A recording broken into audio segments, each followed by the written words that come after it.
కొరింథీయులకు రాసిన మొదటి పత్రిక. అమ్మ బైబిల్ చూస్తున్నారు అందరూ? 12వ అధ్యాయము 31వ వచనం. కొరింథీయులకు రాసిన మొదటి పత్రిక 12వ అధ్యాయము 31వ వచనం. కృపావరములలో శ్రేష్టమైన వాటిని ఆసక్తితో ఆపేక్షించుడి. ఇదియుగాక సర్వోత్తమమైన మార్గమును మీకు చూపుచున్నాను. కొరింథీయులు, ఇక పిల్లలు పడుకోవాలని మీరుగా, కొరింథీయులు నిజంగా చెప్పాలంటే తెస్సలోనిక పత్రిక చూడొచ్చు, ప్రేమ చాలా అధికంగా ఉంటుంది అక్కడ. తెస్సలోనిక పత్రికను చూస్తే నిజంగా వాళ్ళు చాలా బాగా ప్రేమిస్తారు. అర్థమవుతుందా? ఫిలిప్పీ పత్రికను మనం చూస్తే వారు సహాయం చేసే విషయంలో ప్రాణమైన ఇస్తారు. సహాయం చేసే విషయంలో ప్రాణమైన ఇస్తారు. ఎఫ్ఎస్సీలకు మన పత్రికను చూస్తే ఎఫ్ఎస్సి పత్రిక బాగా డెవలప్ అయి ఉన్నవారు వాళ్ళు. అంటే ఆత్మీయ స్థితిలో బాగా డెవలప్ అయ్యారు. ఆత్మీయ స్థితిలోనండి. వారికి మాత్రమే మర్మాలు చెప్పాడు. ఇక తిమోతి పత్రిక వ్యక్తిగతమైంది, తీతుకు పత్రిక వ్యక్తిగతమైంది. ఇక కొలస్సీ పత్రిక కూడా అలాంటిదే. ఆత్మీయ విషయంలో కొలస్సీలు కూడా బాగా బలమైన వారు. ఇక మనం ఈ పత్రికలన్నీ కూడా చూస్తే కొన్ని వ్యక్తిగతమైన పత్రికలు ఉన్నాయి, కొన్ని సంఘానికి పంపించిన పత్రికలు ఉన్నాయి. మనము ఈ పత్రికను చూస్తే, కొరింథీయులకు రాసిన ఈ పత్రికను చూస్తే వ్యక్తిగతమైన పత్రిక కాదు, కొరింథీలో ఉన్న సంఘాలకు రాసిన పత్రిక. దేనికి రాసిన పత్రిక ఇది?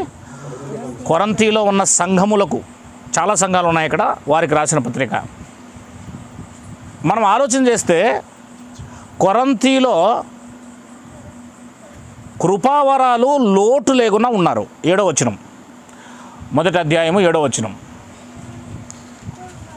కొరింథీలో ఎలా ఉన్నారు అంటే కృపావరాల విషయంలో లోటు లేనివారు అని చెప్పొచ్చు మనం. ఏ కృపావరమునందును లోపము లేక మీరు మన ప్రభు అయిన యేసుక్రీస్తు యొక్క రెండవ రాకడ కొరకు ఎదురు చూచుచున్నారు. మనం ఈరోజు ఉదయం నుంచి 4 సెషన్లో చూసిందివి ఇవే, ఈ విషయాలే. కానీ యూట్యూబ్లోకి రావో ఇప్పుడు. అవి విన్నవారు మాత్రమే ధన్యులు. కనుక ఆలోచన చేయండి జాగ్రత్తగా. డెప్త్ అయిన విషయాలు మరి ఎందరికి అర్థమైనాయో అందుకు అర్థమయ్యో నాకు తెలియదు.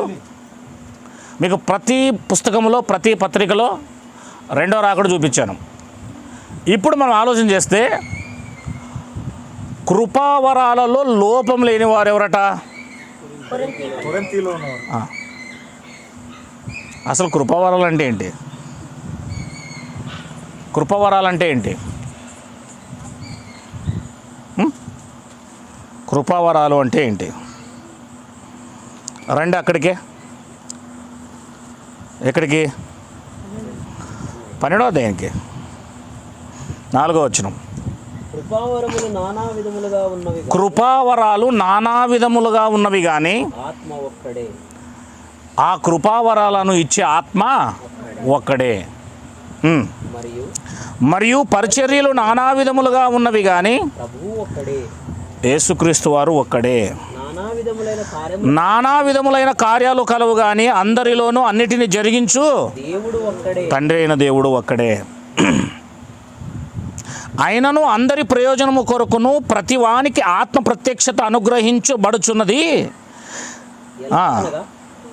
ఎలాగనగా ఒకని ఆత్మ మూలముగా బుద్ధివాక్యము, మరొకనికి ఆత్మ అనుసరించి జ్ఞానవాక్యం, మరొకనికి ఆ ఆత్మ వల్లనే విశ్వాసము, మరొకనికి ఆ ఆత్మ వల్లనే స్వస్థపరచవరు, మరొకనికి అద్భుత కార్యములు చేయు శక్తి, మరొకనికి ప్రవచనములు, మరొకనికి ఆత్మ వివేచనయు, మరి ఒకనికి నానావిధ భాషలు, మరి ఒకనికి నా భాషల అర్థము చెప్పు మరియు శక్తి అనుగ్రహింపబడి ఉన్నవి. ఆయనను వీటన్నిటినీ ఆ ఆత్మ ఒక్కడే తన చిత్తము చొప్పున ప్రతివానికి ప్రత్యేకముగా పంచి ఇచ్చుచు కార్యసిద్ధి కలుగజేయుచున్నాడు. కార్యాలు జరిగిస్తున్నాడు. ఈ కృపావరాలు వెనకాల ఎవరున్నారు? పరిశుద్ధాత్మ ఉన్నాడు. అంతే కదా, ఇప్పుడు పరిశుద్ధాత్మ ఉన్నాడు. అందుకే ఈ వరాలు మీరు గమనిస్తున్నారు కదా. రైట్. ఇక 27 అటువలే మీరు క్రీస్తు యొక్క శరీరమై ఉండి వేరువేరుగా అవయవములై ఉన్నారు. మరియు దేవుడు సంఘములో మొదట కొందరిని అపోస్తులుగాను, పిమ్మట కొందరిని ప్రవక్తలుగాను, పిమ్మట కొందరిని బోధకులుగాను, అటు పిమ్మట కొందరిని అద్భుతములు చేయవారిగాను, తర్వాత కొందరిని స్వస్థపరచు కృపావరం గలవారిగాను, కొందరి ఉపకారము చేయవారిగాను, మాట్లాడువారిగాను నియమించెను. అందరూ ప్రవక్తల, అందరూ అపోస్తుల, అందరూ బోధకుల, అందరూ అద్భుతములు చేయవారా, అందరూ స్వస్థపరచు కృపావరము గలవారా, అందరూ భాషలతో మాట్లాడుతున్నారా, అందరూ ఆ భాషలు అర్థము చెబుతున్నారా అంటూ 31లో కృపావరములలో శ్రేష్టమైన వాటిని ఆసక్తితో ఆపేక్షించుడంటే ఇష్టపడండి, పొందుకోండి అన్నాడు. ఇదిగాక సర్వోత్తమమైన మార్గమును మీకు. ఏంటా సర్వోత్తమమైన మార్గం? కృపావరాలే. కొరంథీలో 1:7 ఏం రాయబడింది? లోపము లేని కృపావరాలు కలిగి ఉన్నారు వాళ్ళు. అంటే అర్థం ఏంటి? కొరంథీలో ఉన్న సంఘములో ఈ కృపావరం లేదు అని చెప్పడానికి లేదు, అన్నీ ఉన్నాయి. ఈ 9 కృపావరాలు ఉన్నాయి, ఇటువైపు ఉన్న కృపావరాలు ఉన్నాయి, అన్ని కృపావరాలు ఉన్నాయి వాళ్ళ దగ్గర. ఇది లేదు అని చెప్పడానికి లేదు, కానీ ఏదో లేదు, అది మాత్రమే శ్రేష్టమైంది. ఏదో లేదో అదే శ్రేష్టమైంది. మీ దగ్గర ఉన్నాయని మెచ్చుకొని లేదని చెప్పడానికి ప్రయత్నం చేస్తున్నాడు చూడండి. శ్రేష్టమైనది ఏదో ఉందట, అది మీకు తెలియజేస్తాను అన్నాడు. ఏంటది? 13వ అధ్యాయం స్టార్ట్ చేశాడు. అంతే కదా, ఇంకా 13వ అధ్యాయంలో ఏం చేశాడు? స్టార్ట్ చేశాడు. ఒక విషయంలో చెప్పాలంటే పౌలు గారు ఉద్దేశం ఏంటంటే, కృపావారాల చేత మీరు వెర్రివీగిపోతున్నారు, ఆ ఉన్నాయని చెప్పేసి అసలైంది మానేస్తున్నారు, మీకు అసలు అర్థం కావడం లేదు. జ్ఞానమైనా ఎక్కడికి తీసుకెళ్ళాలి? కృపావరాలైనా ఎక్కడికి తీసుకెళ్ళాలి? మరి తీసుకెళ్ళడం లేదు. జ్ఞానము నీకుంది అంటే, అప్పుడప్పుడు మన జాన్ మాట్లాడుతూ ఉంటాడు, మన వాళ్ళకి జ్ఞానం ఎక్కువైందన్న పాస్టర్ గారు, మన వాళ్ళకి జ్ఞానం ఎక్కువైంది అంటుంటాడు. కాదు, జ్ఞానం ఎక్కువ కాలేదు.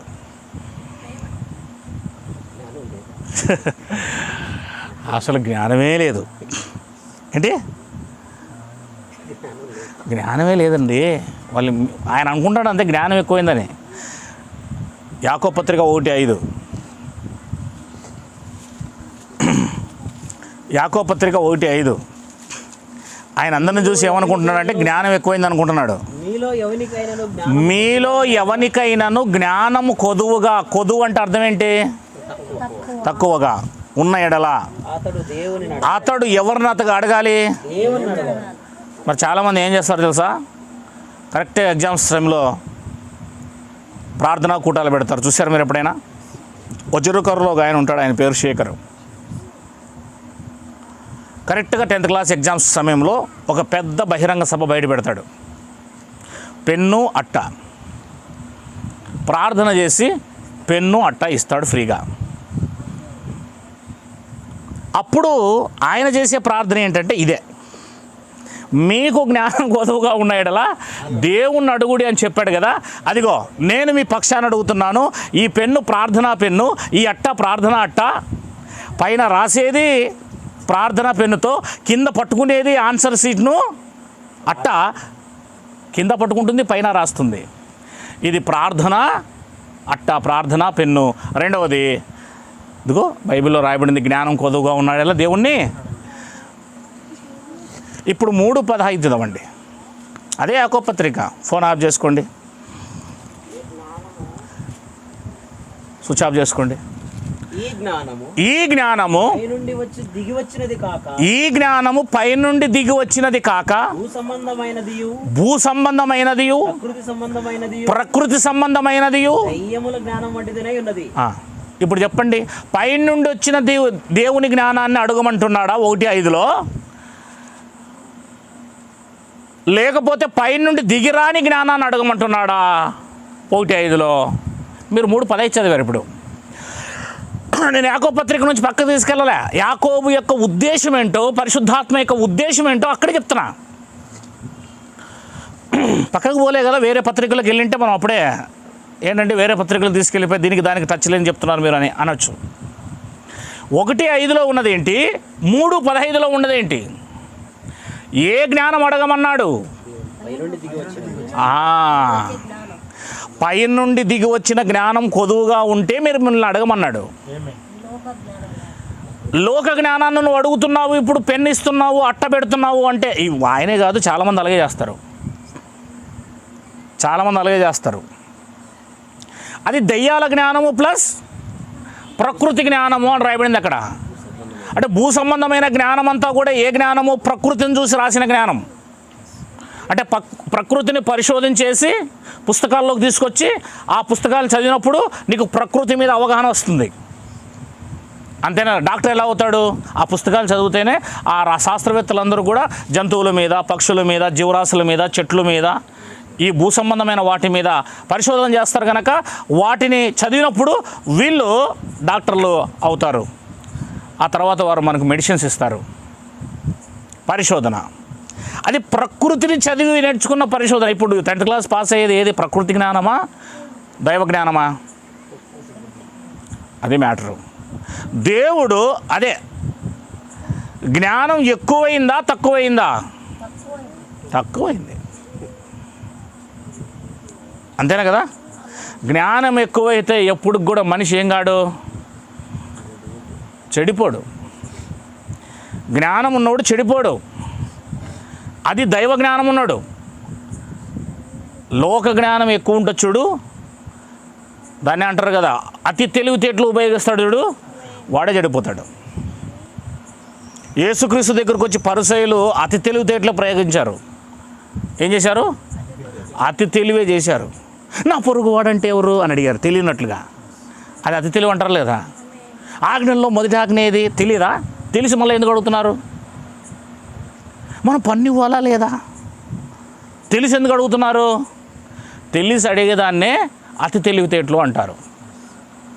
అంటే అవతల వాళ్ళకు తెలియదో తెలుసుకోవాలో లేదో అని అవతల చిన్నపుచ్చడానికి ప్రయత్నం చేసేదన్నమాట. ఇలాంటి పనులే చేస్తాయి ఆ జ్ఞానం. లోబడే స్వభావం కలిగింది దైవ జ్ఞానం.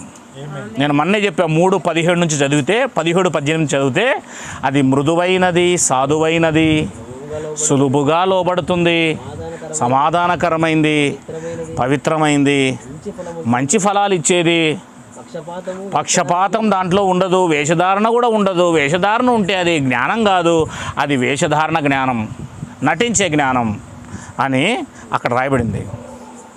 సరే వదిలేయండి, మనం దాని గురించి మనం పక్కన పెడదాం. నేనేమంటున్నానంటే 12వ అధ్యాయం 31వ వచనములో కృపావరములలో శ్రేష్టమైన వాటిని ఆసక్తితో ఆపేక్షించుడి, ఇదియుగాక అంటే ఇవి గాక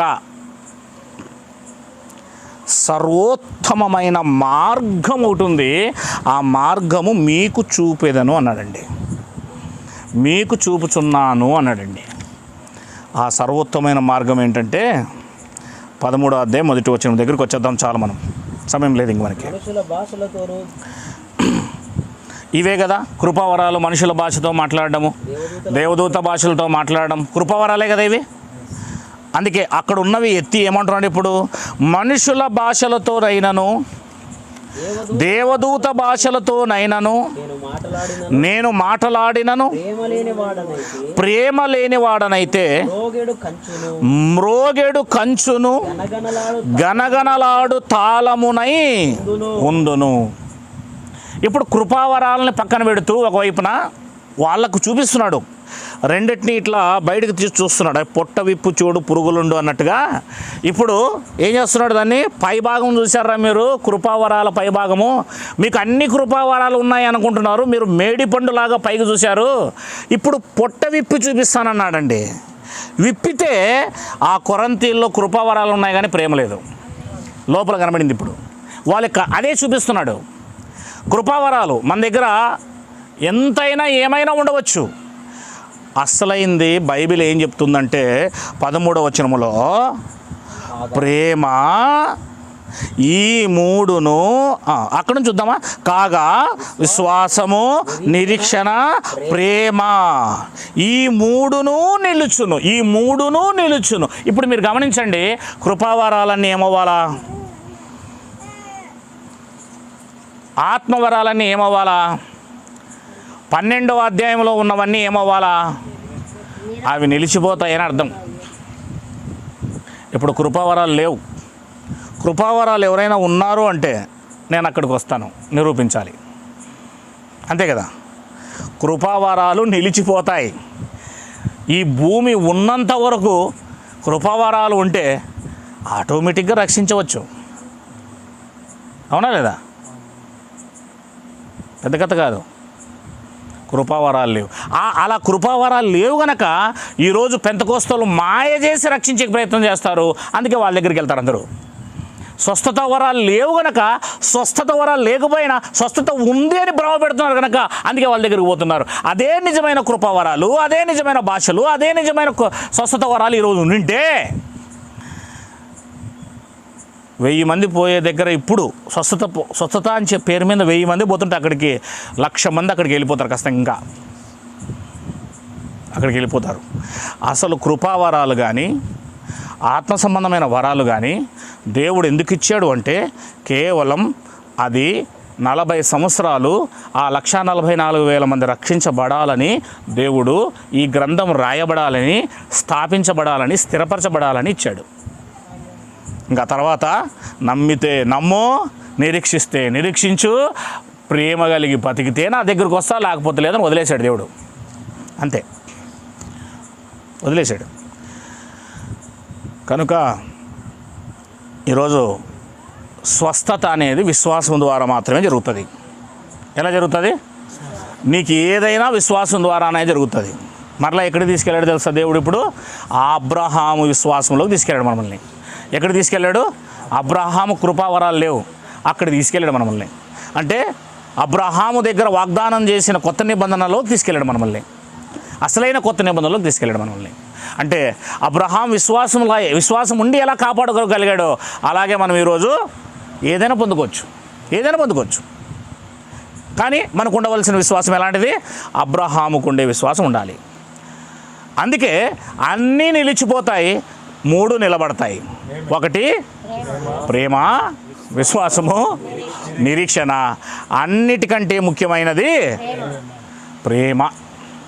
ఒకడికి విశ్వాసం ఉందంటే, చనిపోయిన తర్వాత దేవుని దగ్గరికి వెళ్తానన్న నిరీక్షణ ఉందంటే, ఖచ్చితంగా ప్రేమ అనేది లేకపోతే ఈ రెండు వాని దగ్గర ఉండవు. ప్రేమ అనేది ఉంటేనే నీకు నిరీక్షణ ఉంది. రేపొద్దున ప్రేమ అనేది నీలో ఉంటేనే నీకు దేవుడు అంటే విశ్వాసం ఉంది. ప్రేమ అనేది లేకపోతే ఒక వ్యక్తికి విశ్వాసము లేదు. రెండోది, రేపొద్దున దేవుడి దగ్గరికి వెళ్తానన్న వానికి కాన్ఫిడెన్స్ లేదు, నిరీక్షణ లేదు, ఎదురుచూపు లేదు. కనుక ఈరోజు ఈ ప్రపంచంలో ఉండవలసింది ఏంటంటే, శ్రేష్టమైనది మీకు నేను చూపిస్తానన్నాడు కదా, అదే 13వ అధ్యాయంలో ఉండేది. అంతే. ఈరోజు ప్రేమే చాలా ముఖ్యమైనది. ప్రేమ ఉండవలసిందే. ప్రేమ అనేది ఎవరిలో లేదో వాడు ప్రేమ స్వరూపి దగ్గరికి వెళ్ళలేడు. యోహాను పత్రిక 4వ అధ్యాయం 8 మరలా 16. యోహాను మొదటి పత్రిక 4:8 మరలా 16. ముగించబోతున్నాను నేను.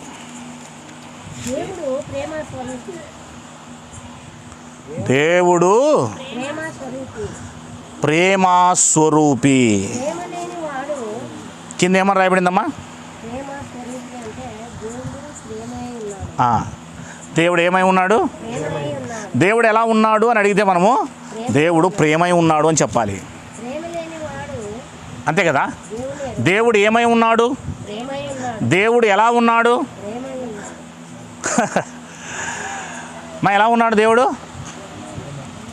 ఆయన ఆకారం, స్వరూపం అంటున్నాడు కదా అక్కడ, స్వరూపం.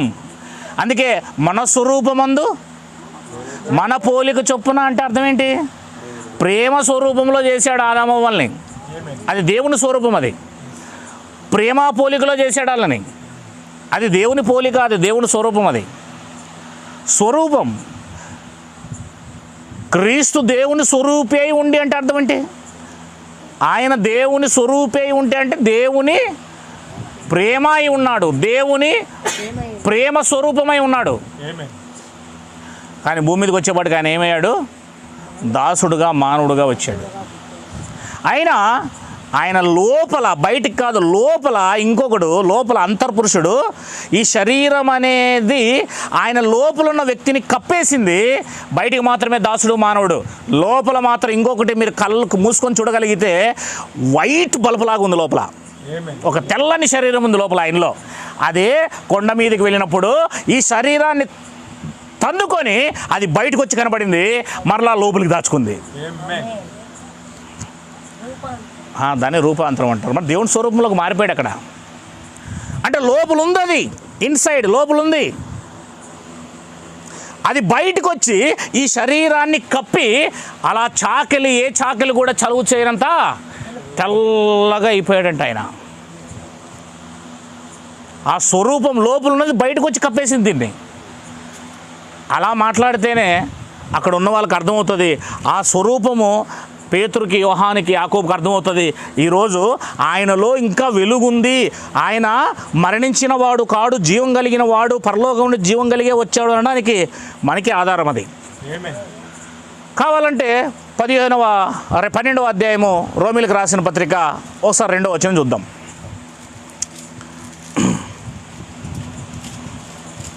12:2 మీరు ఈ లోక మర్యాదను అనుసరింపక ఏ లోక మర్యాద? ఏంది ఈ లోక మర్యాద? రోమీలకు రాస్తున్నాడు. అక్కడ యూదులు ఉన్నారు, ప్లస్ అన్యులు ఉన్నారు. ఈ లోక మర్యాద అంటున్నాడంటే అర్థం ఏం చేసుకోవాలి మనం? ధర్మశాస్త్రం. మీకు ఎక్కడైనా సరే అలా కొత్త నిబంధనలు కనిపిస్తే, కల్పనా కథలు కానీ, లోక మర్యాదని కానీ మీకు కనిపిస్తే ఖచ్చితంగా అది ధర్మశాస్త్రమే అని అర్థం చేసుకోవాలి మీరు. ఎందుకంటే ధర్మశాస్త్రం గురించే వాళ్ళతో చెప్తున్నాడు. ఒకటి కొట్టివేయబడాలి కనుక దాని గురించే మాట్లాడతాడని అర్థం చేసుకోవాలి. ఈ లోక మర్యాద చొప్పున అనుసరింపక ఉత్తమము, అనుకూలమును, సంపూర్ణమై ఉన్న. ఏంటి సంపూర్ణం? కొత్త నిబంధన. నేను ఇంతకుముందు హెబ్రీ పత్రికలో 2 చోట్ల చూపించాను, ఫిలిప్పీ పత్రికలో చూపించాను, ఇక్కడ కూడా చూడండి. సంపూర్ణంలో మా ఒకటకు సాగిపోదాం అని ఉంటుంది అక్కడ. అందుకే ఇక్కడ చూడు. అంటే ఒకటి యుగము అని ఎప్పుడైతే వస్తుందో అక్కడ ఖచ్చితంగా లోకము అన్న దగ్గర యుగము, యుగము అన్న దగ్గర పాత నిబంధన, పాతకాలపు పద్ధతులు, దాని దగ్గర ఆపోజిట్గా కొత్త నిబంధన రావాల్సిందే. కొత్త నిబంధన విషయాన్ని చెప్పాల్సిందే. తెలుపు అన్నప్పుడు నలుపు గురించి చెప్పాలి కదా, నలుపు అన్నప్పుడు తెలుపు గురించి చెప్పాలి కదా. మీరు ఈ లోక మర్యాదను అనుసరింపక ఉత్తమమును, అనుకూలమును, సంపూర్ణమై ఉన్న దేవుని చిత్తమేదో పరీక్షించి తెలుసుకొనున్నట్లు. అంటే దేవుని చిత్తాన్ని మనం తెలుసుకోవాలి. అది పరీక్షిస్తేనే అర్థమవుతుందట. పరీక్షించి తెలుసుకోవాలంటే దేవుని చిత్తమేదో. మీ నాన్నకి ఏమేమో ఇష్టమో అది తెలుసుకొని నువ్వు పెట్టరా, అవునా అంటుంటాం కదా. తెలుసుకోవాలట. అందుకే తండ్రి చిత్తాన్ని లేదా దేవుని చిత్తాన్ని ఏం చేయాలా? పరీక్షించి తెలుసుకొనున్నట్లు మీ మనస్సు మారి నూతన మగుట వలన మనం కూడా ఏమవ్వాలట? ట్రాన్స్ఫర్ అవ్వాలి. ఏమంటారు దాన్ని? ట్రాన్స్ఫర్మేషన్ అంటారు కదా. అంటే అర్థం ఏంటి? ఒక దాంట్లో నుంచి మరో దాంట్లోకి జంప్ అవ్వాలని అర్థం. అంటే అర్థం ఏంటి? వీళ్ళైతే అమ్మ అర్థం చేసుకుంటున్నారా?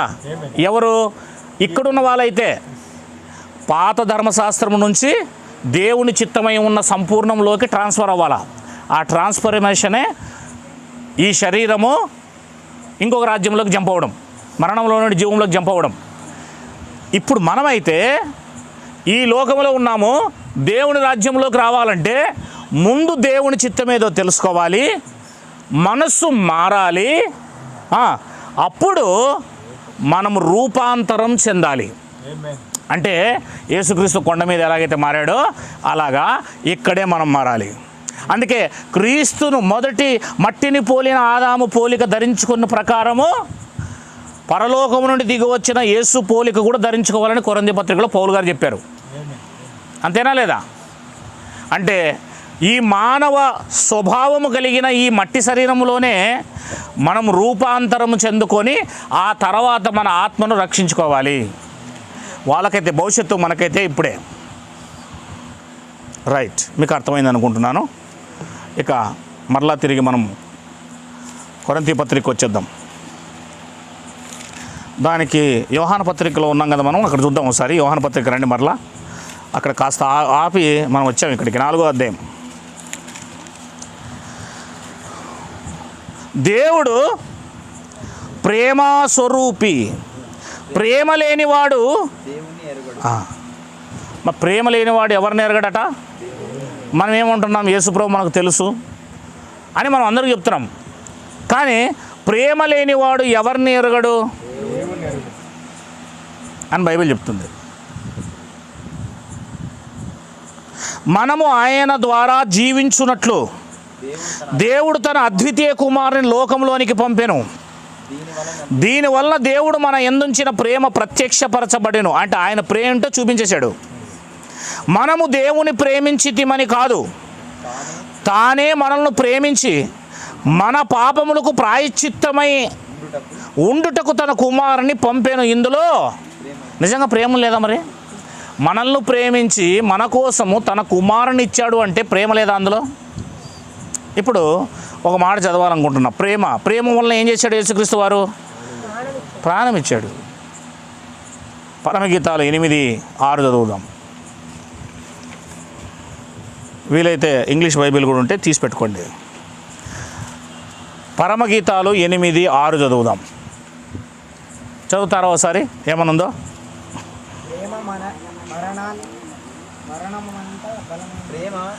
ప్రేమ మరణమంత బలమైనది, ప్రేమ మరణమంత బలవంతమైనది. అంటే అర్థం ఏంటి అమ్మా? ప్రేమ అనేది మరణమంత బలవంతమైందంట. అంటే ప్రేమ ప్రాణం పెట్టమని బలవంతం చేస్తుందట. మ్యాటర్ అది. ప్రేమ ప్రాణం పెట్టేంత బలవంతం చేస్తుందంట. అది ప్రాణం పెట్టేటట్లు బలవంతం చేస్తుందట. అది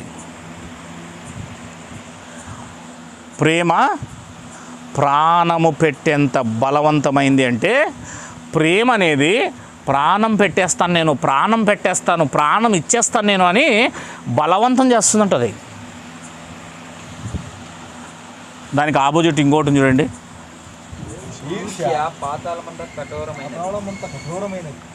ఈర్ష్య పాతాళమంతా.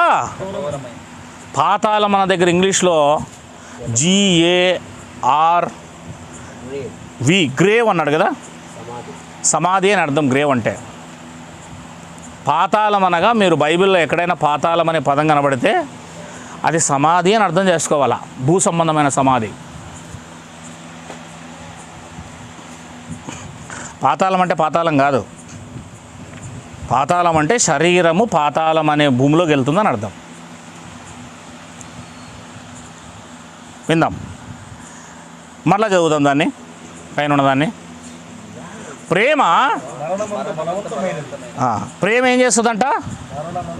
ప్రాణం పెట్టేస్తాను. ఇప్పుడు ప్రేమించిన వాళ్ళు చూడండి, ప్రాణాలు తీసుకుంటుంటారు. ప్రేమ ఏం చేస్తుంది? ప్రాణం పెట్టేటట్టు చేస్తుంది. అది ప్రాణాలు తీసుకుంటున్నారంటే ఖచ్చితంగా వాళ్ళకున్న ప్రేమ అర్థమవుతుందా? అది అలా పెట్టేటట్లు చేస్తుంది అది. కానీ ఈర్ష్య అంట, అసూయ, ఈర్ష్య, అసూయ, ఇంకా చెప్పాలంటే దాన్ని కఠోరము అన్నాడు, లేదా కఠినము. అవునా? అసూయ అసలైన విషయం కూడా చెప్పాలంటే, అసూయ అంటే ఏంటి అర్థము? చదవండి ఆ మాట. ఈర్ష్య పాతాళమంత కఠోరమైనది అంటే అర్థం ఏంటి?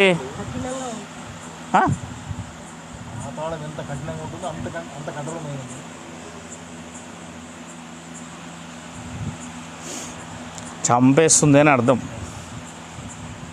సమాధికి తీసుకెళ్తుంది నిన్ను అని అర్థం. ఏంటి?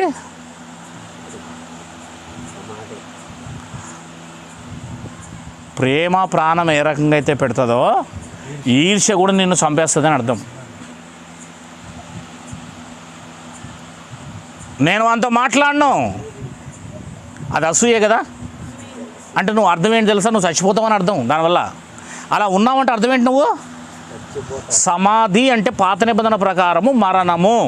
మరణము అంటే అర్థం ఏంటంటే కొత్త నిబంధన ప్రకారం ఆత్మీయంగా నీవు చచ్చిపోయి ఉన్నావు, ఆత్మీయంగా అని అర్థం. అసూయ పడుతున్నావు, నువ్వు ఒకరి పట్ల అసూయ పడుతున్నావు, లేకపోతే ఇంకా చెప్పాలంటే ఏమన్నాడు అక్కడ తెలుగులో? ఏమన్నాడు? ఈర్ష్య. ఈర్ష్య నీకు ఉందనుకో, నువ్వు ఆత్మీయంగా చచ్చిపోయావు. ఇప్పుడు అది ఓల్డ్ టెస్ట్మెంట్ ప్రకారం అయితే శారీరకంగా చస్తావు అని అర్థం. చచ్చిపోతాము అంటే ఈర్ష్యను వదులుకుంటే బతుకుతావు, అసూయను వదులుకుంటే బతుకుతావు. పాత నిబంధన ప్రకారం ప్రేమ ఎంత భయంకరమైందంటండి, ప్రాణం పెట్టే బలవంతం చేస్తుందంటది, ప్రాణం పెట్టేలాగా. అందుకే యేసుక్రీస్తు వారు 3:16 యోహాను సువార్త 3:16 దేవుడు లోకమును ఎంతో ప్రేమించెను కాగా తన అద్వితీయ కుమారుని యందు విశ్వాసముంచు ప్రతివాడును నశింపక నిత్యజీవం పొందినట్లు దేవుడు ఆయన లోకమునకు అనుగ్రహించాను. అంటే దేవుడు ఎంతో ప్రేమించింటేనే కదా ప్రాణం పెడుతున్నాడు. ఇక్కడ తన కుమారుని ప్రాణం పెడుతున్నాడు అంటే ప్రేమ ప్రాణం పెట్టేంత బలవంతం చేస్తుంది చూడండి. అది దానికి ఆపోజిట్ వర్డ్ ఏముందంటే ఎవరి కోసమైతే యేసు ప్రభు ప్రాణం పెట్టాడని తెలుసుకుంటాడో వాడు ఎలా ఉండాలో యోహాను పత్రికలో రాయబడింది. 3వ అధ్యాయం 16వ వచనం. యోహాను సువార్త 3:16, యోహాను పత్రిక 3:16. అది యేసుక్రీస్తు మన కోసం పెట్టిండేది, మనం ఏం చేయాలో అన్నది అక్కడ ఉంటుంది చూడండి ఆన్సర్. 3:16 ఆయన మన నిమిత్తము తన ప్రాణం పెట్టెను గనక దేవుని ప్రేమ ఎట్టిదని, దీని వలన దేవుని ప్రేమ ఎట్టిదని తెలుసుకొనుచున్నాము. మనము కూడా సహోదరుల కొరకు ప్రాణం పెట్టబద్దులమై. మరి ఎవరు పెడుతున్నారు ప్రాణము సహోదరుల కొరకు? వాళ్ళతో మాట్లాడము, వాళ్ళతో సమాధాన పడము, అసూయ కలిగి మన ఇష్టం వచ్చినట్లు మనం జీవిస్తామే. సహోదరులనే ప్రేమించలేము, ఇంకా శత్రువులను ఎక్కడ ప్రేమిస్తాము? అప్పుడు ఏ లెక్కలో ఉన్నాం మనం? అంటే పౌలు గారు ఏం నేర్పించాలనుకున్నాడు? శ్రేష్టమైంది కొత్త నిబంధన అంటేనే ప్రేమ, క్రొత్త నిబంధన అంటేనే ప్రేమ, దాన్ని నేర్పించాలనుకున్నాడు. మన దగ్గర ఉందా అది? ఏం సోదరా? అంటే మన దగ్గర అది లేకపోతే మనం ఎంత చేసినా లాభం లేదనే కదా ఇక్కడ కొరింథీ పత్రికలో 13వ అధ్యాయంలో చెబుతుంది. కొరింథీ పత్రిక 12వ అధ్యాయము 13వ అధ్యాయం 1వ వచనం. ముగించేద్దాం. చదివేసి మనుషుల భాషతోనూ దేవదూతల భాషలతోనూ పౌలు గారనే ఆయన మాట్లాడినను నాలో ప్రేమ లేకపోతే మ్రోగెడు కంచును గడగడలాడు తాళమునై. అంటే నేను ఎన్ని భాషలు మాట్లాడతానంటే చాలా భాషలు మాట్లాడతాడు ఆయన. మనుషుల భాషలో పౌలు గారు గ్రీక్ వస్తుంది, అరామిక్ వస్తుంది, హెబ్రీ వస్తుంది. ఆ కాలంలో ఉండే చాలా భాషలు ఆయనకు వస్తాయి, ఎందుకంటే చదువుకున్నాడు బాగా. ఇంకా చెప్పాలంటే ఆయన దేవదూతల భాషలు కూడా మాట్లాడగలడు. ఇన్ని భాషలు, ఇన్ని కృపావరాలు నాకే ఉన్నాయి, మీకున్నలాగానే నాకు ఉన్నాయి అంటున్నాడు వాళ్ళ దగ్గర. కానీ ప్రేమ లేకపోతే ఏం లాభం? మీ దగ్గర ఇవన్నీ ఉన్నాయి, నేను కాదనడం లేదు. మరి పరిపూర్ణులు యేసుక్రీస్తు రెండవ రాకడ కోసము ఈ కృపావరాలు కలిగి మీరు ఎదురు చూస్తున్నారు, నేను కాదనడం లేదు. కానీ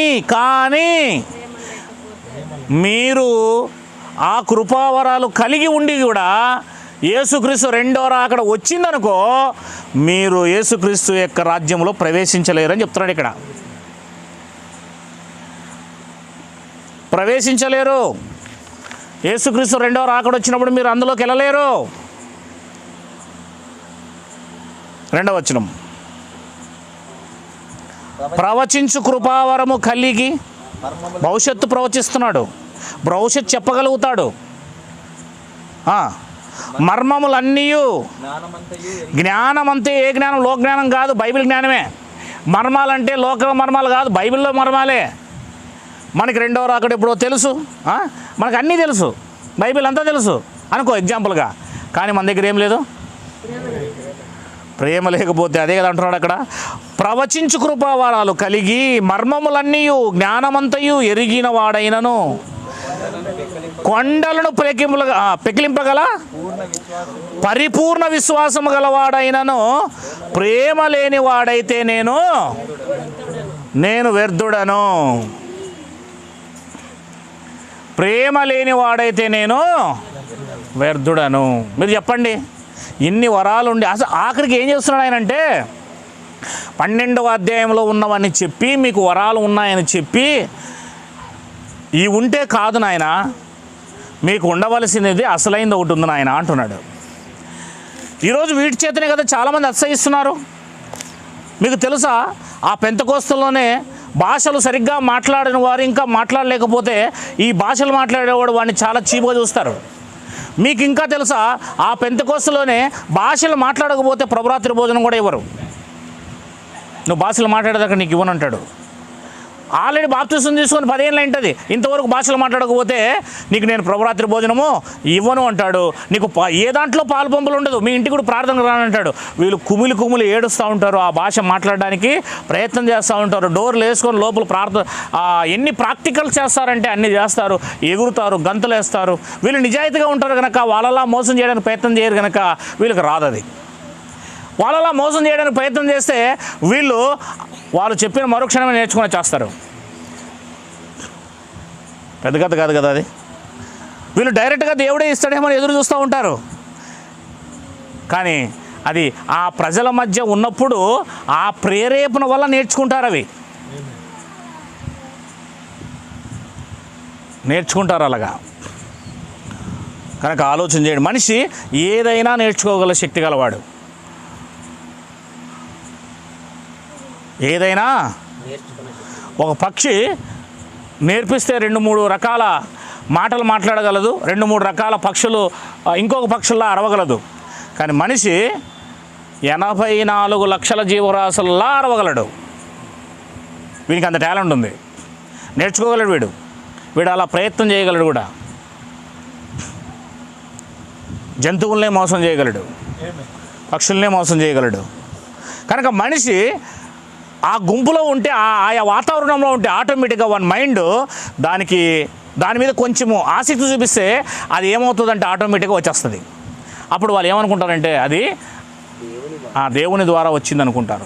అందుకే ఇక్కడ ఏమంటున్నాడంటే, మీరు భాషలు కలిగిన ఆ రోజుల్లో ఉన్న వారి గురించి మాట్లాడుతున్నాను నేను. అది నిజమైన భాషలు, అది నిజమైన కృపవరాలు, అది నిజమైన భక్తి. అది ఆ రోజు ఉన్నది ఖచ్చితమైనది, అది తప్పబడ్డానికి లేదు. అది AD 70 తర్వాత దాని రూపం మార్చబడింది. 3వ వచనంలో ఏమన్నాడు?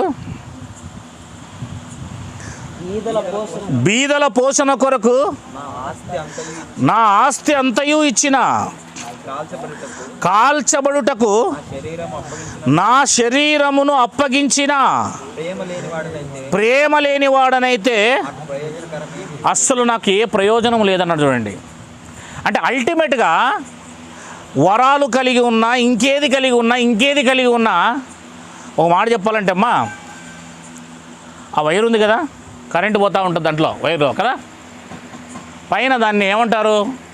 ఇన్సులేషన్ వైర్ కదా. ఆ ఇన్సులేషన్ లేకోకుండా వైర్ను పట్టుకున్నాం అనుకో పోయి మనం డైరెక్ట్గా, ఏమవుతుంది? మనలోకి వస్తుంది, మనం చచ్చిపోతాం. అంటే అల్టిమేట్గా అర్థం ఏంటంటే, ఎక్కడైనా కట్ అయిపోయి ఉంటుంది కొంచెము, అక్కడ పోయి పట్టుకున్నామంటే దాని మీద ఇన్సులేషన్ ఉండదు. అప్పుడు మనం ఏమవుతాం? పట్టుకుంటే చచ్చిపోతాం. అంటే వరాలు కలిగిన వాడు ఎలాంటి వాడు అంటే, ప్రేమ లేని వరాలు కలిగిన వాడు ఎలాంటి వాడు అంటే, ఇన్సులేషన్ లేని కరెంట్ వైర్ లాంటి వాడు అల్టిమేట్గా చెప్పాలంటే. ఎందుకు అంటే అది మరణాన్ని తెస్తుంది. ఇన్సులేషన్ లేని కరెంట్ వైర్ ఏం తెస్తుంది? మరణాన్ని తీసుకొస్తుంది. ఒకవేళ వరములు ఉండి పరిశుద్ధాత్మ ఉంటే ఇన్సులేషన్లు కలిగిన వైర్ లాంటిది, దాన్ని తాకినా కూడా మనకేం కాదు, కరెంట్ రాదు. నేను ఎగ్జాంపుల్ చెప్తున్నా, ఉదాహరణ చెప్తున్నా, మీరు అర్థం చేసుకోండి. అంటే ఆయన ఏమంటున్నాడంటే, మీరు వరాలు కలిగి ఉన్నారు కానీ అసలైన ప్రేమను కలిగి ఉండలేం లేదు. ఏం కలిగి ఉండడం లేదు? మ్యాటర్ అదే. అసలు కొత్త నిబంధన అనే సంపూర్ణత ఇది. అసలు కొత్త నిబంధన అనగానే, అసలు ఈ కొత్త నిబంధన అనగానే 27 పుస్తకాలను మనము ఇలా సిలువలో వేలాడబడిన యేసు ప్రభువుని చూడాలి మీరు. ఈ కొత్త నిబంధన అంటే అది. ఈ కొత్త నిబంధన 27 పుస్తకాలను చూస్తున్నప్పుడు, మీరు ఈ పుస్తకం పట్టుకున్నప్పుడు ఒక సిలువలో వేలాడబడిన ప్రేమను చూడాలా. ప్రేమ అండి అది. సిలువలో వేలాడబడడం అంటే, రక్తం మన కోసం చిందించడం అంటే ఎంత ప్రేమ పెడితే తప్ప ఆ రకమైంది.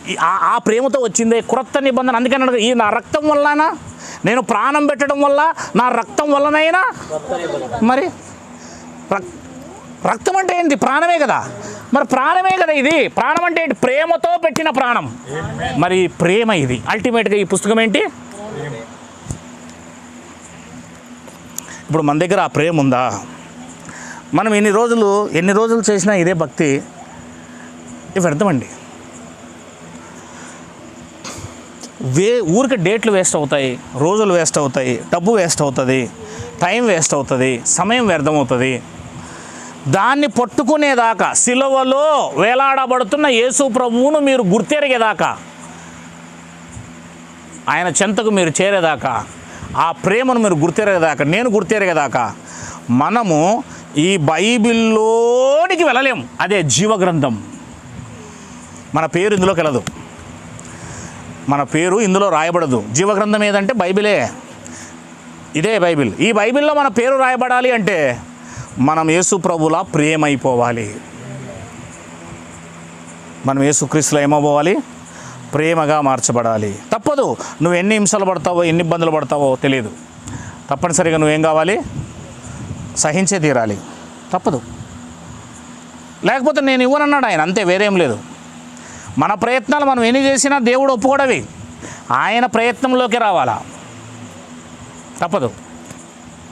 అందుకే బైబిలు పాత నిబంధన గ్రంథం అంతా కూడా ఇలా పిండితే 39 పుస్తకాలను ఏమొస్తుందంట బయటికి? చెరుకు అనుకోండి ఎగ్జాంపుల్గా, ఈ బైబిల్ పాత నిబంధన, ఇది కొత్త నిబంధన కాదనుకోండి, పాత నిబంధన అనుకోండి. 39 పుస్తకాలు తీసుకెళ్ళిపోయి మిషన్లో పెడతా నేను. ఈ ఊరిలో ఆయన చెరుకులు పెడతా ఉంటాడు. బైబిల్ తీసుకెళ్ళిపోయి 39 పుస్తకాలు తీసుకెళ్ళిపోయి నేను పెడితే కొత్త నిబంధన, అవతల నుంచి ఏమొస్తుంది? చెరుకు పెడితే కింద నుంచి రసం వస్తుందా లేదా? ఆ కింద నుంచి వచ్చే రసమే కొత్త నిబంధన. దీన్ని ఇలా పెడితే గ్లాసులోకి వస్తుంది చూడ కిందికి, అదే కొత్త నిబంధన. ఆ కొత్త నిబంధనే ఏం చెప్తుంది? రోమపత్రిక 13వ అధ్యాయము.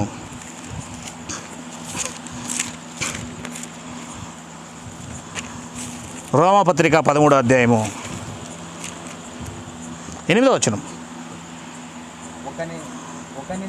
ఒకనిని ఒకడు ప్రేమించుట విషయములో తప్ప మరి ఏమీ ఎవనికిని అప్పు ఉండవద్దు అని అర్థం. అచ్చి అంటే అప్పు కదా. అంటే నీవు ప్రేమించే తీరాలా, ప్రేమించకపోతే నువ్వు ఏమున్నట్లా, వాళ్ళకి అప్పు ఉన్నట్లే. అప్పు ఉంటే ఏమవుతుంది, మరలా గొంతు పట్టుకునేది, మరలా లోపల జైల్లో వేసేది, అవన్నీ అక్కడికి పోవాలి ఉపమానం. మళ్ళా ఈ ఉపమానంలో టచ్ అవుతుంది పోయేది మళ్ళా.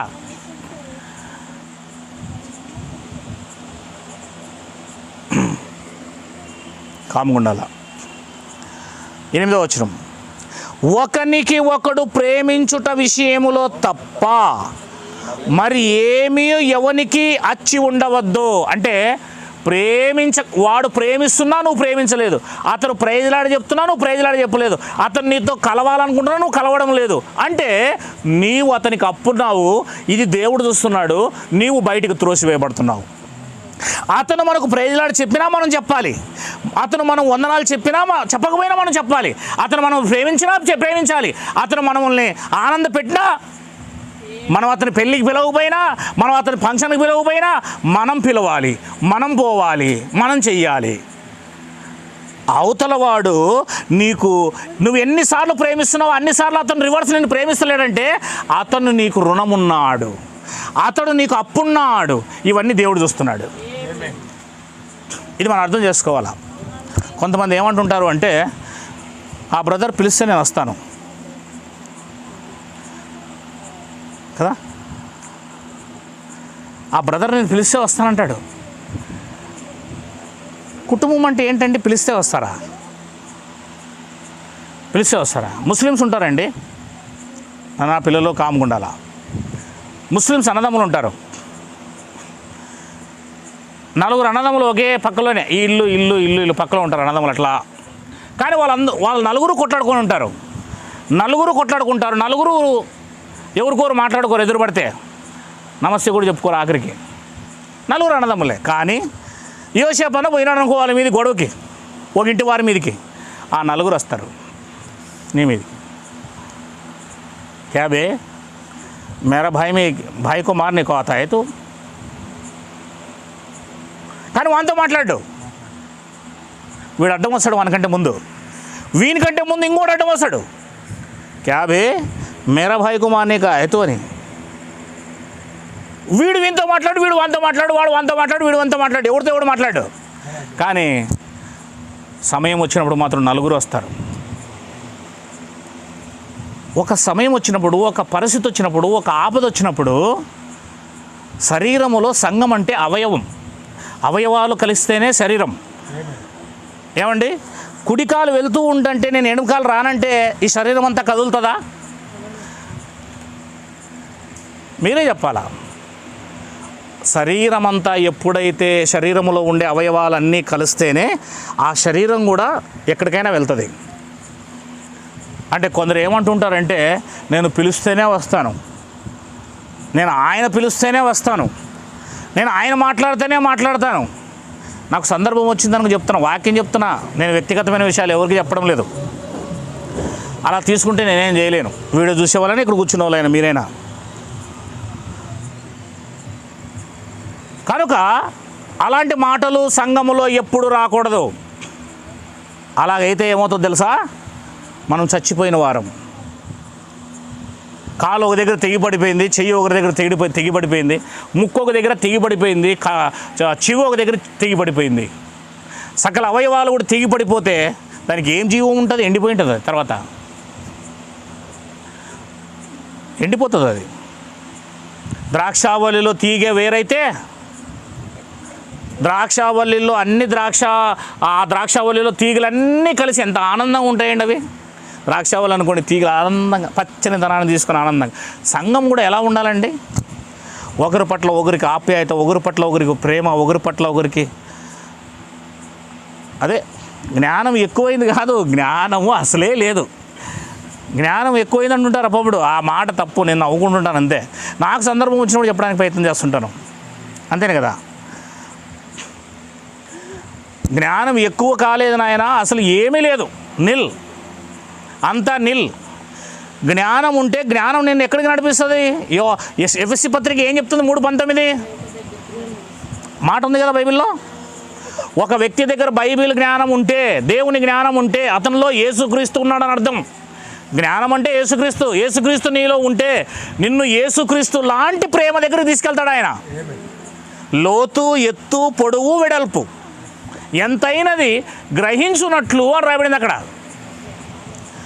జ్ఞానం దేవుని ప్రేమకు దగ్గర చేస్తుంది. ఒక వ్యక్తి దేవునిలో ఎదుగుతూ ఉన్నాడంటే సైలెంట్ అయిపోతూ వస్తాడు. అర్థమవుతుందా?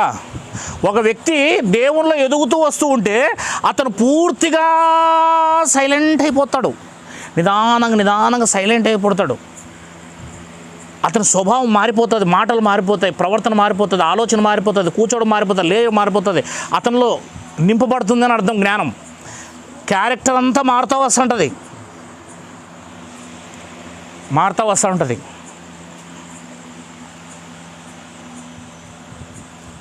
బైబిల్లో 12 సంవత్సరాల నుంచి రక్తస్రావణం గల ఒక స్త్రీ ఉంది.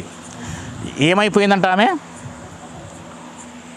ఆ రక్తహీనత వచ్చినప్పుడు శరీరంలో శరీరం ఎట్లా ఉంటుంది?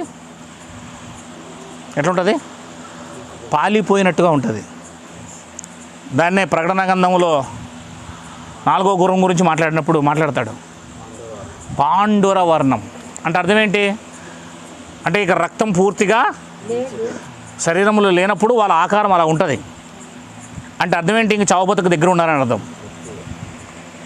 చేంజింగ్స్ కనబడతాయి. అదేదో ఒక రకమైన సర్పం కరుస్తానంట, మనిషి అంతా పచ్చగా అయిపోతాడంట, శరీరం అంతా పచ్చగా అయిపోతాడంట పూర్తిగా. విషం పెట్టిన వాళ్ళు కూడా ఆ రకంగా పచ్చగా అయిపోతారంట అప్పుడే. అంటే ఆ ప్రభావం అది లోపలికి వెళ్ళింది చూడు. విషం కానీ ఆ పదార్థం లోపలికి వెళ్ళినప్పుడు ఆ మనిషిని ఇంకొక రకంగా మారుస్తుంది కదా. జ్ఞానం అనే పదార్థం నీ లోపలికి వెళితే నువ్వు పూర్తిగా హంబుల్గా మారిపోతావు. నువ్వు పూర్తిగా నీ స్వభావం అంతా కూడా వేరుగా మారిపోతుంది. అలా మారడం లేదు అంటే అసలు లోపలికి పోవడం లేదని అర్థం ఫస్ట్. అంతే కదా. మెడిసిన్ పడగానే అరగంటకి టక్కని లేసి వచ్చి కూర్చుంది ఆ సిస్టర్. మరి ఇంత మెడిసిన్ ఎక్కుతూ ఉంది ఇక్కడ, ఎక్కడ లేచి కూర్చుంటున్నాం మనం? మెడిసిన్ పడగానే ఒక వారం రోజులు ఆ పెద్దమ్మ ఏడుంది ఆ లాస్ట్లో కూర్చొని చూడు మంచం మీద. ఒక వారం 10 రోజులు వేసారు లోపలికి. మెడిసిన్ వేయగానే తిరిగి లేచి ఇంట్లో వచ్చి కూర్చొని. ఇప్పుడు మెడిసిన్ అనేది పడతా ఉంటే, ఇంజక్షన్లు పడతా ఉంటే, గ్లూకోజ్ పడతా ఉంటే ఆ రకంగా చచ్చిపోయిన వాళ్ళు బతికి తిరిగి తీసుకొస్తున్నారే.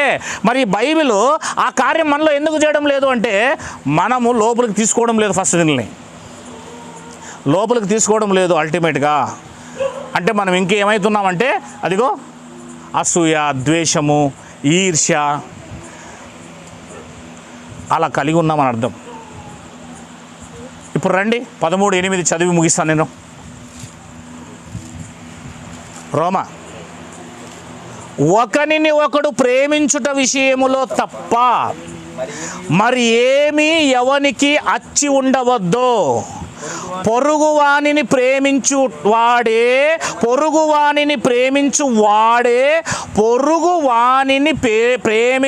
వాడే అంటే ధర్మశాస్త్రము నెరవేర్చిన వాడు. అంటే ఇప్పుడు ధర్మశాస్త్రం అంతా ఏం చెప్తుంది? మరి ధర్మశాస్త్రాన్ని మనం నెరవేర్చాలా? యేసుక్రీస్తు ధర్మశాస్త్రాన్ని నెరవేర్చాడా లేదా? మరి యేసుక్రీస్తు నెరవేర్చినప్పుడు యేసుక్రీస్తుని విశ్వసించిన వాళ్ళు నెరవేర్చాలా? లేకపోతే ధర్మశాస్త్రం మన మీద ఏం చేస్తుంది? కొట్టివేయబడింది. లేండి, ధర్మశాస్త్రం కొట్టివేయబడింది, కానీ యేసుక్రీస్తు నెరవేర్చాడు దాన్ని. ఇప్పుడు యేసుక్రీస్తు ఎలా బతికాడో అలా బ్రతికినప్పుడు యేసుక్రీస్తులో మనకు ధర్మశాస్త్రం చచ్చిపోయిందని అర్థం. అప్పుడు మన విషయంలో కూడా 9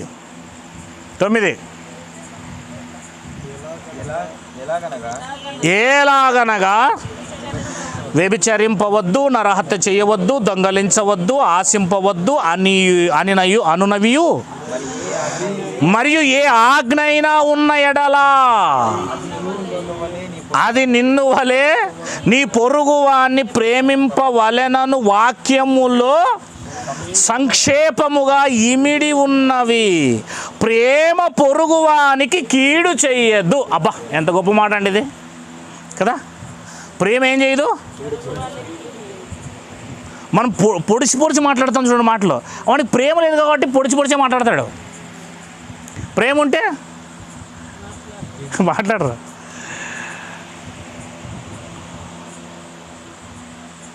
ప్రేమ ఎదుటివానికి ఏం చేయదు, అస్సలు కీడే చేయదండి. యేసుప్రభు మనకి ఏమైనా కీడు చేశాడా? సరే, అపోస్తులు ఏమైనా కీడు చేశారు ఎవరికైనా? వాళ్ళకి కీడు చేశారు. మరి కీడుకు ప్రతి కీడు ఏమైనా చేశారా వాళ్ళు? అస్సలు చేయలేదు. మరి వాళ్ళలా మనం ఉంటేనే కదా జీవగ్రంథంలో రాయబడతాం. మనము ఎవరు మనకు కీడు చేయకపోయినా మనం కీడు చేసే రకం. అది మన స్వభావం. ఆ స్వభావము బైబిల్తో ఇమిడిపోదు.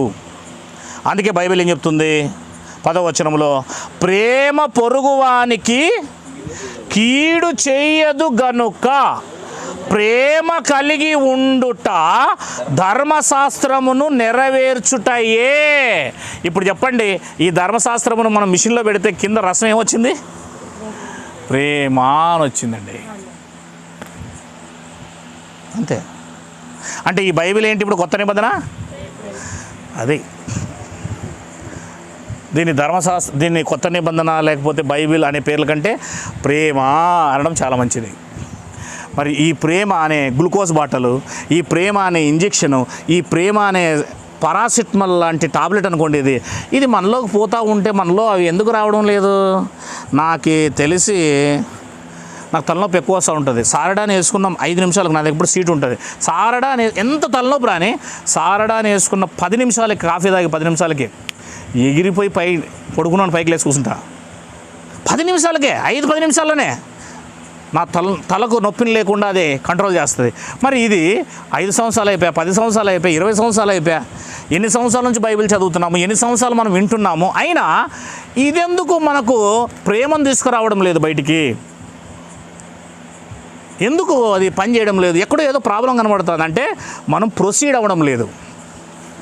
యాకోబు పత్రికలో అదే రాయబడింది 1వ అధ్యాయంలో. ఎందుకు మనం అది మనలో పని చేయడం లేదంటే మనం చేయడం లేదు. మనము ఒకటి చేయడం లేదు. 21 మనము ఒకటి చేయడం లేదు. అందుచేత సమస్త కల్ముషాన్ని, విర్రవీగుచున్న దుష్టత్వమును మాని లోపల నాటబడి. అంటే ముందు ఏం చేయాలి? వాక్యం నాటబడాలంటే కల్ముషం నీలోంచి పోవాలి, విర్రివీగే తత్వం నీలోంచి పోవాలి. వాడే మాట్లాడాలి నా దగ్గర, నేనెందుకు మాట్లాడతా, ఇది విర్రివీగే స్వభావం ఇది. అంతేనా కదా? వాడెంత వీడెంత విర్రివీగే ఈ పోవాలా.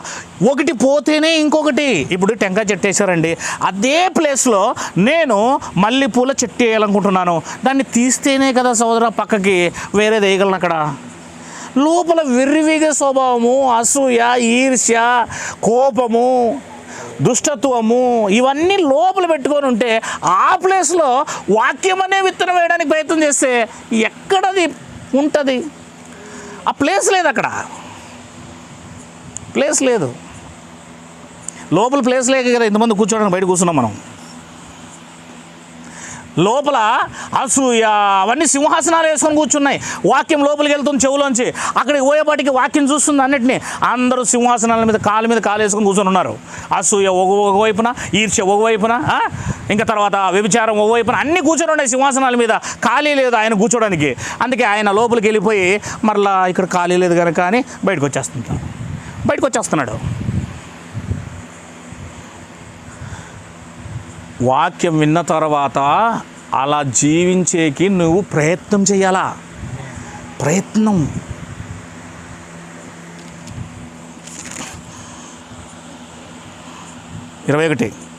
అందుచేత సమస్త కల్ముషం అంటే ఏంటి? లోపల ఒక రకంగా నువ్వు ఉండి బయటకు ఒక రకంగా కనబడడం. కల్ముషమును, విర్రవీగుచున్న దుష్టత్వమును మాని అంటే అర్థం ఏంటి? వాటిని తీసివేసి, వాటిని విడిచిపెట్టి, వాటిని నరికివేసి, వాటిని చంపేసి, వాటిని సింహాసనం మీద పెట్టకుండా. ఇప్పుడు 4 చైర్లు ఉన్నాయండి ఇంట్లో. 4 చైర్లు 4 కూర్చున్నారు. పాస్టర్ గారు కూర్చుందండి అంటే ఏడ కూర్చుంటా నేను? చెప్పండి, ఏడ కూర్చోవాలా? ఈ చైర్ మీద కూర్చోమంటే ఎట్లా కూర్చుంటావు? ఆల్రెడీ వాళ్ళు కూర్చున్నారు కదా, నా కోసం వేరే చైర్ అన్నా వేయాలా, లేదా చైర్నన్నా ఖాళీ చేయాలా? మరి లోపల ఖాళీ చేయలేట్లేదే, వాళ్ళు కావాలా ఈయన కావాలంటే ఈయన అట్లాంటి వాడు కాదు. ఈయన వాక్యం ఎవరు? ముందు వాళ్ళని బయటకు పంపిస్తే నేను వస్తానంటాడు ఈయన. చదువుదాం. అంటే మిస్టేక్ ఎవరు చేయడం లేదండి, మనమే చేస్తున్నాము. మనమే చేతులారా కొవ్వుబట్టి పెద్ద 60 ఏళ్ళు 70 ఏళ్ళ జీవితం, పెద్ద రాజభోగ జీవితం అనుకొని, మనం గొప్పవాళ్ళం అనుకొని, మనకంటే గొప్పవాళ్ళు ఎవరు లేదని మీసాలు మెలవేస్తూ పెద్ద హీరో అనుకుంటున్నావు నేను, నువ్వు కదమ్మా. నీవు ఏదో పెద్ద ఇదే అనుకుంటున్నావు. తీసుకుపోయి నరకంలో పడేసి తెలుసు తర్వాత మనల్ని. అందుకే కదా మాట అంటున్నాడు 21లో, అందుచేత సమస్త కల్ముషాన్ని విర్రవీగుచున్న దుష్టత్వాన్ని మాని లోపల నాటబడి మీ ఆత్మలను రక్షించుటకు శక్తిగల వాక్యమును సాత్వికముతో అంగీకరించుడి. మనం సాత్వికంతో ఎప్పుడైనా వాక్యాన్ని అంగీకరిస్తామా? మంచి మనసు వాక్యాన్ని అంగీకరిస్తామండి. ఇలా చెప్పినప్పుడు వాక్యం నీతో మాట్లాడుతుంది. సాత్వికమైన మనసుతో వాక్యం తీసుకుంటాం మనం హృదయంలోకి. ఇట్లా చూస్తాం గట్టిగా, నా గురించే మాట్లాడుతున్నాడు చూడు, నా గురించి చెప్తున్నాడు. అది సాత్వికమైన హృదయమా? అది సాత్వికమైన హృదయమా? చెప్పండి. సాత్వికం అంటే అర్థం ఏంటి? దీనత్వం, లోబడే తత్వం, హంబుల్నెస్. ఇంకా చెప్పాలంటే సాధువు జంతువు లాంటి స్వభావం. ఒక గొర్రెలాగా, ఒక పావురంలాగా మనం వాక్యాన్ని అంగీకరించాలట. ఎదురు తిరగవు అవి. వాటిని చూసేపాటికి ఎలా ఉంటాయి? ఆహా అనిపిస్తుంది. అంటే మనం కూడా వాక్యాన్ని ఎలా తీసుకోవాలంటే లోపలికి, అది ఏం మాట్లాడినా, వాక్యం ఏది మాట్లాడినా, ఎలా మాట్లాడినా నా ఆత్మను రక్షించేకే కదా నాతో అలా మాట్లాడుతున్నాడు. నా లోపలున్న కల్ముసము, నా లోపలున్న దుష్టత్వాన్ని బయటికి తన్ని పారేసేకే కదా, ఆయన లోపలికి రావడానికే కదా, నా ఆత్మ రక్షించడానికే కదా నాతో అలా మాట్లాడుతున్నాడని నీవు సాత్వికమైన హృదయంతో నీవు అంగీకరించాలి. మాట్లాడుతుంది నేను కాదు సోదరా. ఇప్పుడు ఇక్కడ చాలామంది అర్థం చేసుకోలేకపోతున్నారు పాల్కుమార్ మాటలు. పాల్కుమారే కాదు, ప్రపంచంలో ఉన్న ఏ బోధకుడైనా వాక్యాన్ని వాక్యంగా చెబుతున్నప్పుడు మాట్లాడుతుంది బోధకుడు కాదు, మనిషి కాదు. ఆయన స్వరాన్ని మనం వినలేం గనక, ఆయన స్వరం మనం తట్టుకోలేం గనక దేవుడు ఒక మనిషిని ఎంచుకుంటాడు. ఎవరినైనా సరే, అది మీరు వాక్యం చెప్పేది మిమ్మల్ని ఎంచుకుంటాడు. మీరు కదా వాక్యం చెప్పేది. ఒకవేళ మీరు వాక్యం చెప్పేటప్పుడు ఉద్దేశపూర్వకంగా కానీ, వాక్యం చెప్పేటప్పుడు మీరు అనవసరంగా కానీ వాక్యం చెప్తే దానికి మీరు లెక్క చెప్పుకోవాల్సి వస్తారు, మీకు దెబ్బతింటారు. కానీ వాక్యాన్ని వాక్యంగా చెప్పి ఇతరులను మార్చాలనుకున్నప్పుడు, దేవుని ప్రతినిధిగా మాట్లాడేటప్పుడు అక్కడ ఏమాత్రం అసూయ ఇంకొకటి ఉండదు. కాబట్టి అక్కడ మాట్లాడుతుంది ఎవరంటే ఈ వాక్యం బైబిల్లో దేవుడు రాయించాడు, దీన్ని రిపీట్ చేస్తున్నాం అంతే, చదువుతున్నాం అంతే. కనుక ఇప్పుడు మాట్లాడుతుంది మీతో నాతో ఎవరు? డైరెక్ట్ దేవుడే. ఇది అర్థం చాలామంది ఇది అర్థం చేసుకోలేక ముందు ఫెయిల్ అవుతున్నాము. దేవుడే నాతో మాట్లాడుతున్నాడని ఎప్పుడైతే అర్థం చేసుకుంటామో అప్పుడే మనము లోబడతాము. అంతవరకు మనం ఏం కాము, అస్సలు లోబడమండి. దెబ్బతింటుంది అక్కడే. ఈ వాక్యం ఆల్రెడీ దీంట్లో రికార్డ్ అయి ఉంది. ఇప్పుడు తీసుకుపోయి ఇది క్యాసెట్ అనుకోండి, దేవుడు క్యాసెట్ రూపంలో ఇచ్చినాడు అనుకోండి. దీన్ని ఇంతకుముందు క్యాసెట్లు వస్తాయి కదా, లేకపోతే గ్రాఫోన్ మాదిరి వస్తాయి పెద్దవి, అలాంటిదా ఒక సిడి మాదిరి ఇచ్చినాడు అనుకో దీన్ని, లేదా DVD మాదిరి ఇచ్చాడు అనుకోండి. తీసుకుపోయి లోపల పెడితే ఇవి దేవుని మాటలే అనుకోండి. అప్పుడెప్పుడో మాట్లాడి వదిలేసి ఉంటాడు. అప్పట్లో సీడీలు ఉంటాయి అనుకోండి, పేపర్ మాదిరి కాకుండా, వాక్యం మాదిరి కాకుండా. అప్పుడు మాట్లాడుతుంది ఆ స్పీకర్ ఉంది, ఆ తర్వాత DVD ఉంది కదా, అక్కడ మాట్లాడుతుంది లోపల దేవుని వాక్యమే కదా. ఎవరు మాట్లాడుతున్నారు ఇప్పుడు? ఆ స్పీకర్లు మాట్లాడుతున్నాయి అనుకుంటున్నారా మీరు? ఆ DVD మాట్లాడుతుంది అనుకుంటున్నారా? ఆ ప్లేయర్ మాట్లాడుతుంది అనుకుంటున్నారా? ఆ దేవుని మాటలు ఆడియో రూపంలో వినపడుతున్నాయి. ఇక్కడ దేవుని మాటలు మనకు వాక్య రూపంలో, అక్షర రూపంలో రాయబడింది. దీన్ని ఇప్పుడు మాట్లాడిస్తుంది దేవుడే. ఈ నోరును వాడుకుంటుంది దేవుడే. కనుక ఇప్పుడు దేవుడు ఈ వాక్యంలో ఉన్నది ఉన్నట్లుగా మాట్లాడేటప్పుడు మాత్రమే నేను చెప్తున్నా, ఖచ్చితంగా ఉన్నది ఉన్నట్లుగా సరైన రీతిలో వాక్యాన్ని సరిగా విభజించి ఎవరైతే మాట్లాడతారో అప్పుడు దేవుడు మాట్లాడుతున్నాడో మనం వాళ్ళు ఎప్పుడు కూడా నిర్లక్ష్యం చేయరాదు. లేకపోతే అది పరిశుద్ధాత్మకు వ్యతిరేకంగా మనము దాడి చేసినట్లు అవుతుంది. అట్లా దాడి చేయబట్టే మనం ఏమవుతున్నామంటే వాక్యం లోపలికి తీసుకురాక ఆ దుష్టత్వము కల్ముసాన్ని లోపలే పెట్టుకొని ఆ వాక్యాన్ని సాత్వికంగా తీసుకోలేక దాన్ని బయటకు తంతున్నాం కనుక మనము ఫలాలు పొందలేకపోతున్నాం, క్షేమాభివృద్ధి పొందలేకపోతున్నాం. క్షేమాభివృద్ధి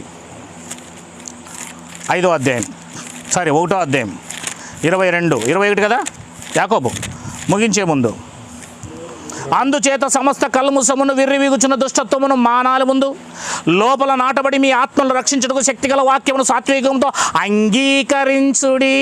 ఈ మాట మీరు మార్క్స్ వార్త 4వ అధ్యాయం 20వ వచనంలో ఇంతకుముందు చదివినప్పుడు చూశారు. వారు వింటారు, అంగీకరిస్తారు, 30దంతులుగా 60దంతులుగా 100ంతులుగా ఫలిస్తారు అని అంటుంది. మీరు చూశారు మన రాత్రి. కనుక అంగీకరించేవాడు ఎవడంటే వినేవాడు అంగీకరిస్తాడు, అంగీకరించేవాడు ఫలిస్తాడు. ఇక్కడ రాయబడింది చూడండి, సాత్వికముతో అంగీకరించుడి.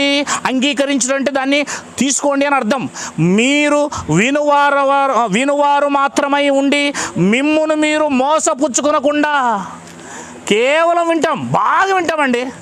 ఎంత బాగా వింటామంటే అంత బాగా వింటామో, కానీ మోసపోతామంట. వింటే మోసపోతామంట, వింటే మోసపోతాం. మరి ఏం చేస్తే మోసపోము? ఎందుకనగా కదా, చదువు సోదరా. మీరు వినువారు మాత్రమై ఉండి మిమ్మును మీరు మోసపుచ్చుకొనకుండా వాక్య ప్రకారము ప్రవర్తించువారునై. అంటే ఏ వాక్యాన్ని విన్నారో, ఏ వాక్యాన్ని అంగీకరించారో దాని ప్రకారం మీరు ఏం చేయాలి? ఇప్పుడు ప్రవర్తనలో కనబడాలి. ఏమిట్లో కనబడాలి? ఇప్పుడు మన సహోదరులందరినీ మనం ఏం చేయాలి? వాక్యం చెప్పింది కదా ఇంచేపు, ప్రవర్తనలో ప్రేమించాలి, తగ్గాలి, క్షమించాలి. వారు మనల్ని వద్దనుకున్నా కూడా మనం ఏం చేయాలి? ప్రేమించాలి. వాళ్ళు వందనాలు చెప్పకుండా మనం ఏం చేయాలి? వాళ్ళు రాళ్ళతో కొట్టినా కూడా మనం ఏం చేయాలి? క్షమించాలి. ఎవరు కాదు సోదరా, నీ సోదరుడే కదా. నీ ఇంట్లో నీ తమ్ముడు, నీ అన్న, నీ చెల్లి, నీ భార్య, నీ కొడుకు అయితే సర్దుబాటు చేసుకోవా? మావాడు మంచోడు అంటాం కదా, వాడు ఎన్ని తప్పులు చేసినా అంటాం లేదా? మా ఆవిడ మంచిది అంటావు కదా, ఎన్ని తప్పులు చేసినా. మా ఆయన మంచోడు అంటావు కదా, ఎన్ని కేసుకొచ్చుకుంటావు కదా, ఎంత పాపాలు చేస్తున్నా. అది పక్కనోడు అలాంటి కాదా? పక్కన అలాంటిది కాదా? పక్కన సోదరుడు అలాంటి వాడు కాదా? అంటే వాడు ఒక రకము, వీడు ఒక రకమా? అలా మనము పక్షపాత ధోరణి కలిగి ఉంటే నాలో వాక్యం చెప్పి ఏం లాభము? అవునా? మీలా పాటలు పాడే ఏం లాభము? మీలా వాక్చాతుర్యం కలిగి ఉండి ఏం లాభము? ఆయనలా బైబిల్ చదివితే ఏం లాభం? ఆమెలా పరిచయం చేస్తే ఏం లాభం? నిద్రపోయి అంతా కూడా ఏమవుతుంది? అంతా వ్యర్థమని ప్రసంగి చెప్పాడు. అవునా? అంతా వ్యర్థమే. ఆ మాటే పౌలు అనే ప్రసంగి కూడా చెప్పాడు. ఏమని? ప్రేమ లేకపోతే అంతా వ్యర్థం అన్నాడు. ఆయన అక్కడ అన్నాడు, ఈయన ఇక్కడ అన్నాడు. అంతేనా లేదా? అంతా వ్యర్థమే. మనల్ని మనమే నాశనం చేసుకుంటామండి, ఎవరెవరు కాదు. ఇప్పుడు నన్ను నేనే నాశనం చేసుకుంటాను, మిమ్మల్ని మీరే నాశనం చేసుకుంటారు. ఇచ్చిన ఒక అవకాశాన్ని ఎంత తొందరగా మనము వినియోగపరుచుకొని, ఎంత తొందరగా వేగవంతంగా మనం దేవునిలా మారడానికి మనం ప్రయత్నం చేయాలి తప్ప. ఇదిగో ఏం చెప్తుంది బైబిలు? ఆ మాట చదవండి, 22 తొందర చదివితే. మీరు వినువారు మాత్రమై ఉండి మిమ్మును మీరు మోసపరుచుకొనకుండా వాక్య ప్రకారం ప్రవర్తించువారై ఉండుడి. ఎవడైనను వాక్యమును వినువాడై ఉండి దాని ప్రకారం ప్రవర్తింపని వాడైతే వాడు అద్దములో తన సహజ ముఖమును చూచుకొని మనిషిని పోలి ఉన్నాడు. వాడు తన్ను చూచుకొని అవతలికి పోయి తానెట్టివాడో వెంటనే మర్చిపోవును కదా అని రాయబడింది చూడండి. అక్కడ కింద ఏమన్నాడు తెలుసా? క్రియలు చేయవాడై ఉండి తన క్రియలలో ధన్యుడగును. అదే 2వ అధ్యాయం తీసుకెళ్తుంది మనల్ని.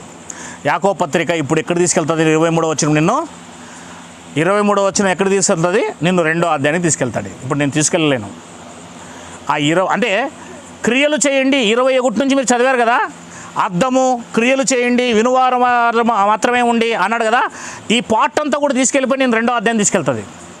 రెండో అధ్యాయంలోకి తీసుకొచ్చి పెడతాడు. అక్కడ పెట్టి అంటే ఆ మొత్తం ఆ 27 వచ్చిన లాస్ట్ వరకు ఉండేది, ఆ 21 నుంచి లాస్ట్ వరకు ఉండేది.